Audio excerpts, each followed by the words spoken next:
Greetings to all traders and those who are just beginning their journey in the world of financial markets. Today we will address one of the most common dilemmas: which time frame to choose for trading. 4-hour time frame or 5 minutes. A time frame is the period traders use for analyzing their charts. A time frame can range from 1 minute to 1 year. On a 1-minute chart, as you know, one candle represents just 1 minute. Okay, now let's compare different time frames. 5 minutes versus 4 hour. First of all, as you see, trading on 4-hour time frame involves staying in a trade for a long period of time. This gives more time for analysis, but it also increases the chances that the market could change due to news or some other events. So finally, a trade could last from several hours to a few days. Trading on 4-hour time frame requires patience and readiness for unexpected movements. On the 5 minutes time frame, trades are executed much faster.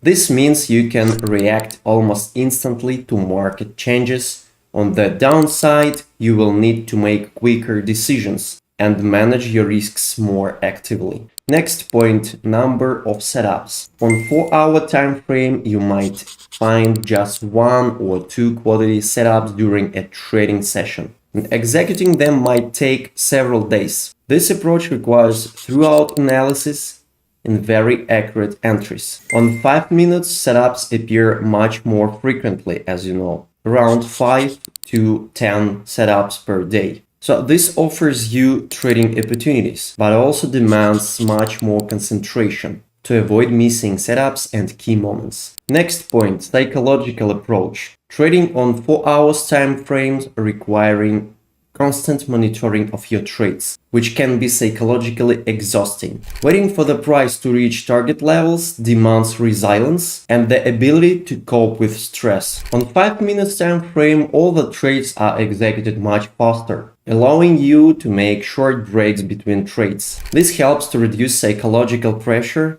since you are not tied to the market within extended periods, so you can relax after each trade. So what about combining 4-hour time frame with 5 minutes time frame? Let's discuss. One of the most effective approach in trading implies combining different time frames. For example, on 4-hour time frame, you just mark the key levels. These levels always serve as significant points where occurs a breakout or price reversion. So when you marked very important levels on 4-hour time frames, we switch to 5 minutes time frame for searching the entry point. This allows you to enter trades with precision, minimizing risks and optimizing potential profits. So as you see, trading on lower time frame using levels identified on higher ones helps you find more accurate and safer entry points in the market. So what conclusion can we make? Which time frame should you choose? There is no definitive answer. The best way is to analyze the market across all time frames. Higher time frames like 4-hour time frame help us to define general targets, while 5 minutes time frame is ideal for searching entry points. So combining different time frames while analyzing the chart will enhance your trading. So finally, every trader should find the approach that ideally suits their performance and psychological state. Remember that success in trading depends not only on choosing right time frame, but also on risk management and your discipline. Stay profitable. See you soon.